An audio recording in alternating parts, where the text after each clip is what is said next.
Посланник Аллаха, саллаллаху алейхи вассалам, сказал: «Тот, кто читает ночью суру Ясин, чтобы Аллах был доволен, утром проснется прощенным за все грехи.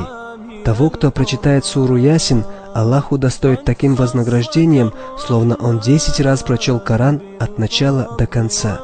Пророк, саллаллаху алейхи вассалам, сказал: «Читайте Ясин, в ней заключено 10 благословений. Тот, кто голоден, будет сыт. Тот, кто гол, будет одет.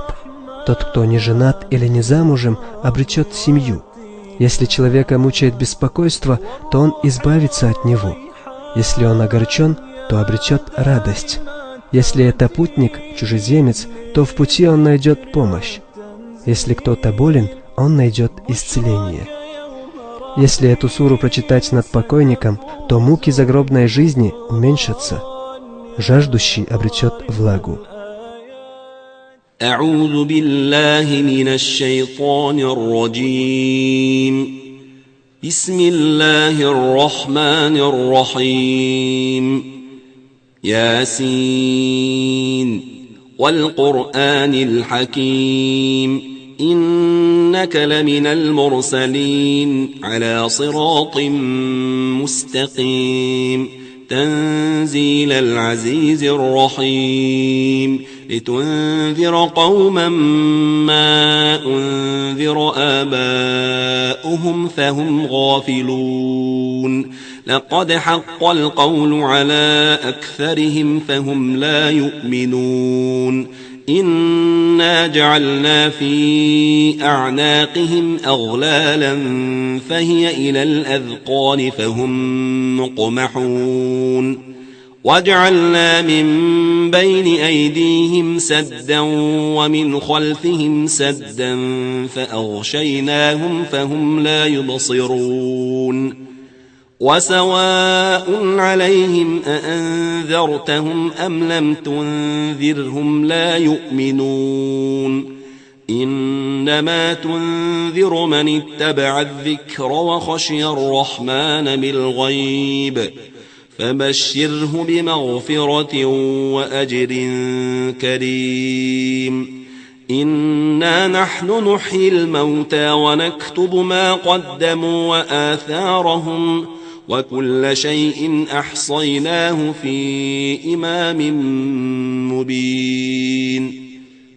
واضرب لهم مثلا أصحاب القرية إذ جاءها المرسلون إذ أرسلنا إليهم 2 فكذبوهما فعززنا بثالث فقالوا إنا إليكم مرسلون قالوا ما أنتم إلا بشر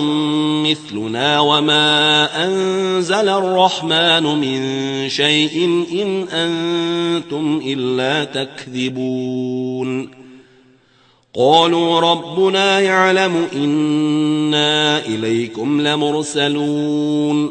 وما علينا إلا البلاغ المبين قالوا إنا تطيرنا بكم لئن لم تنتهوا لنرجمنكم وليمسنكم منا عذاب أليم قالوا طائركم معكم أئن ذكرتم بل أنتم قوم مسرفون وجاء من أقصى المدينة رجل يسعى قال يا قوم اتبعوا المرسلين اتبعوا من لا يسألكم أجرا وهم مهتدون وما لي لا أعبد الذي فطرني وإليه ترجعون أأتخذ من دونه آلهة إن يردني الرحمن بضر لا تغن عني شفاعتهم شيئا ولا ينقذون إني إذا لفي ضلال مبين إني آمنت بربكم فاسمعون قيل ادخل الجنة قال يا ليت قومي يعلمون بما غفر لي ربي وجعلني من المكرمين وما أنزلنا على قومه من بعده من جند من السماء وما كنا منزلين إن كانت إلا صيحة واحدة فإذا هم خامدون يا حسرة على العباد ما يأتيهم من رسول إلا كانوا به يستهزئون ألم يروا كم أهلكنا قبلهم من القرون أنهم إليهم لا يرجعون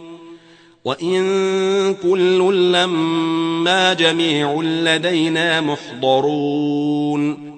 وآية لهم الأرض الميتة أحييناها وأخرجنا منها حبا فمنه يأكلون وجعلنا فيها جنات من نخيل وأعناب وفجرنا فيها من العيون ليأكلوا من ثمره وما عملته أيديهم أفلا يشكرون سبحان الذي خلق الأزواج كلها مما تنبت الأرض ومن أنفسهم ومما لا يعلمون وآية لهم الليل نسلخ منه النهار فإذا هم مظلمون والشمس تجري لمستقر لها ذلك تقدير العزيز العليم والقمر قدرناه منازل حتى عاد كالعرجون القديم لا الشمس ينبغي لها أن تدرك القمر ولا الليل سابق النهار وكل في فلك يسبحون وآية لهم أنا حملنا ذريتهم في الفلك المشحون وخلقنا لهم من مثله ما يركبون وإن نشأ نغرقهم فلا صريخ لهم ولا هم ينقذون إلا رحمة منا ومتاعا إلى حين وإذا قيل لهم اتقوا ما بين أيديكم وما خلفكم لعلكم ترحمون وما تأتيهم من آية من آيات ربهم إلا كانوا عنها معرضين وإذا قيل لهم أنفقوا مما رزقكم الله قال الذين كفروا للذين آمنوا أنطعم من لو يشاء الله أطعمه إن أنتم إلا في ضلال مبين ويقولون متى هذا الوعد إن كنتم صادقين ما ينظرون إلا صيحة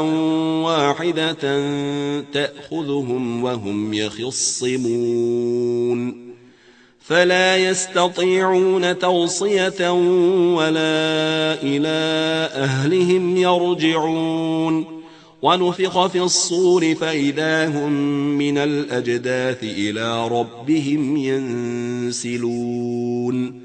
قالوا يا ويلنا من بعثنا من مرقدنا هذا ما وعد الرحمن وصدق المرسلون إن كانت إلا صيحة واحدة فإذا هم جميع لدينا محضرون فاليوم لا تظلم نفس شيئا ولا تجزون إلا ما كنتم تعملون إن أصحاب الجنة اليوم في شغل فاكهون هم وأزواجهم في ظلال على الأرائك متكئون لهم فيها فاكهة ولهم ما يدعون سلام قولا من رب رحيم وامتازوا اليوم أيها المجرمون ألم أعهد إليكم يا بني آدم ألا تعبدوا الشيطان إنه لكم عدو مبين وأن اعبدوني هذا صراط مستقيم ولقد أضل منكم جبلا كثيرا أفلم تكونوا تعقلون هذه جهنم التي كنتم توعدون اصلوها اليوم بما كنتم تكفرون اليوم نختم على أفواههم وتكلمنا أيديهم وتشهد أرجلهم بما كانوا يكسبون ولو نشاء لطمسنا على أعينهم فاستبقوا الصراط فأنى يبصرون ولو نشاء لمسخناهم على مكانتهم فما استطاعوا مضيا ولا يرجعون ومن نعمره ننكسه في الخلق أفلا يعقلون وما علمناه الشعر وما ينبغي له إن هو إلا ذكر وقرآن مبين لينذر من كان حيا ويحق القول على الكافرين أولم يروا أنا خلقنا لهم مما عملت أيدينا أنعاما فهم لها مالكون وذللناها لهم فمنها ركوبهم ومنها يأكلون ولهم فيها منافع ومشارب أفلا يشكرون واتخذوا من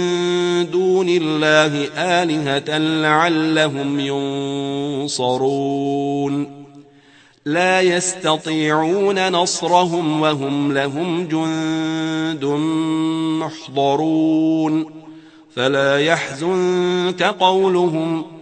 إنا نعلم ما يسرون وما يعلنون أولم ير الإنسان أنا خلقناه من نطفة فإذا هو خصيم مبين وضرب لنا مثلا ونسي خلقه قال من يحيي العظام وهي رميم قل يحييها الذي أنشأها أول مرة وهو بكل خلق عليم الذي جعل لكم من الشجر الأخضر نارا فإذا أنتم منه توقدون أوليس الذي خلق السماوات والأرض بقادر على أن يخلق مثلهم بلى وهو الخلاق العليم إنما أمره إذا أراد شيئا أن يقول له كن فيكون فسبحان الذي بيده ملكوت كل شيء وإليه ترجعون صدق الله العظيم.